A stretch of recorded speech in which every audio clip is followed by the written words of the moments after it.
അമ്പലം വിഴുങ്ങി നടക്കുന്നോളൂ വരുന്നുണ്ട്.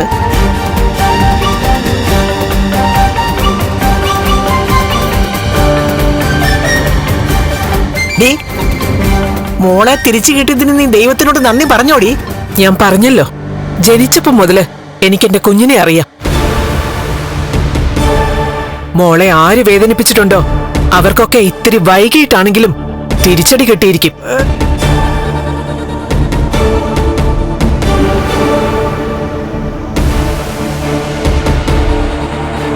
അതുകൊണ്ടാ ഞാൻ മോളോട് പറഞ്ഞത്, ലക്ഷ്മി മോളെ വെറുക്കാതെ സ്നേഹിക്കാൻ. അവളെന്നല്ല, അവളെ നെഞ്ചിനകത്ത് കൊണ്ടു നടക്കുന്ന നിങ്ങളോട് പോലും എനിക്ക് വെറുപ്പാ. അമ്മമാര് മക്കൾക്ക് വേണ്ടി പ്രാർത്ഥിച്ച ആ വിളി ദൈവം കേൾക്കുന്ന പറയാറ്. അങ്ങനെയെങ്കിൽ എന്നെ പ്രസവിച്ച എന്റെ അമ്മ അവൾക്ക് വേണ്ടി മാത്രമാ ദൈവങ്ങളുടെ മുന്നിൽ പോയി നിന്ന് കൈകൂപ്പുന്നത്. ഇളയവള് നശിക്കാനും മൂത്തവള് നന്നാവാനും വേണ്ടി മാത്രമാ പ്രാർത്ഥിക്കുന്നത്. ഇങ്ങനെയൊക്കെ ചിന്തിക്കുന്നതുകൊണ്ട് തന്നെ മോളെ നിനക്ക് ഇടയ്ക്കിടയ്ക്ക് വേദനിക്കേണ്ടി വരുന്നത്. എന്റെയും എന്റെ കുഞ്ഞിന്റെ വേദനയെ നീ നിന്റെ മോളുവാ. ഒരിക്കലും അല്ല. എന്റെ കുട്ടിയുടെ ശാപം അവളുടെ അച്ഛനും മുത്തശ്ശിയുവാ. തോന്നിവാസം പറഞ്ഞാലേ വെപ്പ് പോലെ വെച്ചോണ്ട് നടക്കേണ്ടി വരും നിനക്ക്. അങ്ങനെ പറഞ്ഞോണ്ട് നിൽക്കാതെ അവിടെ കർണം അടിച്ച് പൊളിക്കടാ. ഇനി അങ്ങനെ കരണത്തടിക്കാൻ വന്നാ അതും കൊണ്ടോണ്ട് ഒരു മൂലക്കിരിക്കില്ല ഞാൻ. അമ്മയ്ക്ക് 10-75 വയസ്സായില്ലേ? ഇനിയെങ്കിലും മോനും കൊച്ചുമോൾക്കും നല്ല ബുദ്ധി ഉപദേശിച്ചു കൊടുക്കാൻ നോക്ക്. നിർത്തടി.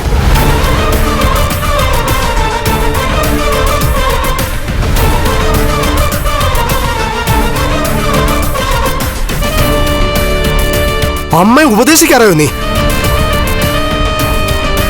അമ്മയുടെ നേർക്ക് നിന്ന് സംസാരിക്കാറായോ നീന്ന്? അങ്ങനെ സംസാരിക്കാതിരുന്നതാ ഇത്രയും നാളും എനിക്ക് പറ്റിയ തെറ്റ്.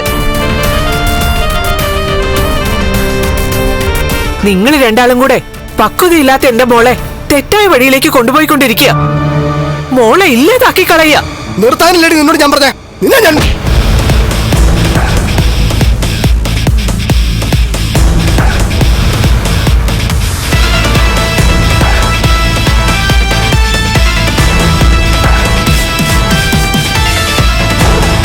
വേണ്ടെന്ന് ഞാൻ പറഞ്ഞതാ. ഇനി എന്നെ തല്ലുകയോ വേദനിപ്പിക്കുകയോ ചെയ്ത ആ നിമിഷം ഈ വീട്ടിൽ നിന്ന് ഇറങ്ങണമെന്ന ലക്ഷ്മി മോളും കണ്ണനും പറഞ്ഞിരിക്കുന്നത്. എനിക്ക് നല്ലൊരു വീടെടുത്തു തരാമെന്നും പറഞ്ഞിട്ടുണ്ട്.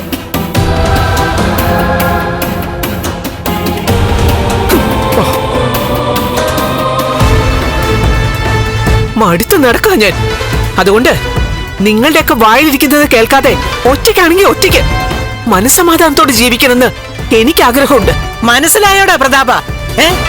കോടീശ്വരനായ മരുമകനെ കിട്ടിയപ്പോ ഇവക്കിനി നിന്നെ വേണ്ടെന്നായി പറഞ്ഞെന്റെ അർത്ഥം. അങ്ങനെയെങ്കിൽ അങ്ങനെ തന്നെ. ഞാൻ എന്തിന്റെ പേരില്ല അമ്മയുടെ മോനെ സ്നേഹിക്കേണ്ടത്? എന്റെ സ്വത്ത് തട്ടിയെടുക്കാൻ വേണ്ടിയിട്ട് എന്റെ കഴുത്തിൽ താലി കെട്ടിയെന്നല്ലാതെ ഈ നിമിഷം വരെ അമ്മയുടെ മോൻ എന്നെ സ്നേഹിച്ചിട്ടുണ്ടോ?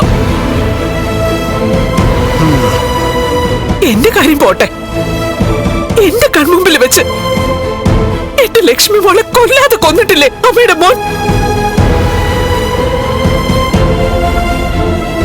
ഇനി എനിക്കതൊന്നും സഹിക്കാൻ പറ്റില്ല. മോളെ സ്നേഹത്തോടെ വിളിച്ചു വരുത്തിയിട്ട് അവളെ കൊല്ലാൻ നോക്കിയതോടെ എന്നെ സംബന്ധിച്ചിടത്തോളം എന്റെ ഭർത്താവും അയാളുടെ അമ്മയും മരിച്ചു കഴിഞ്ഞു.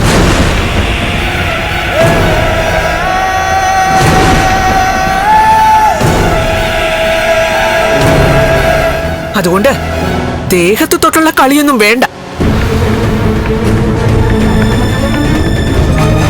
വേണ്ടാത്ത വർത്തമാനമൊക്കെ പറഞ്ഞ് എന്നെ ഒതുക്കാനും നോക്കണ്ട. പ്രതാപ, ഈ കണക്കിന് ഇവള് നിന്നെ കോടതി കയറ്റാനും മടിക്കില്ലടാ. എടി മോഹിനി, എന്റെ ലോറിക്ക് ലോഡ് അടിക്കാൻ മാത്രമല്ല, വേണ്ടി വന്നാൽ ഒരാളുടെ ദേഹത്തേക്ക് പാഞ്ഞു കയറാനും വലിയ മടിയൊന്നുമില്ല. അറിയാം എനിക്കത്. കൊല്ലുന്നെങ്കിൽ കൊന്നോ. എന്നാലും നല്ലവരിൽ നല്ലവരായ എന്റെ മോളെയും മരുമോനെയും വേർപിരിക്കാൻ വേണ്ടിയിട്ട് എന്ത് ദുഷ്ടത്തരം ചെയ്താലും അതൊക്കെ അറിഞ്ഞിട്ടും ഇനി മനസ്സിലിട്ടോണ്ട് നടക്കാൻ എനിക്ക് പറ്റില്ല.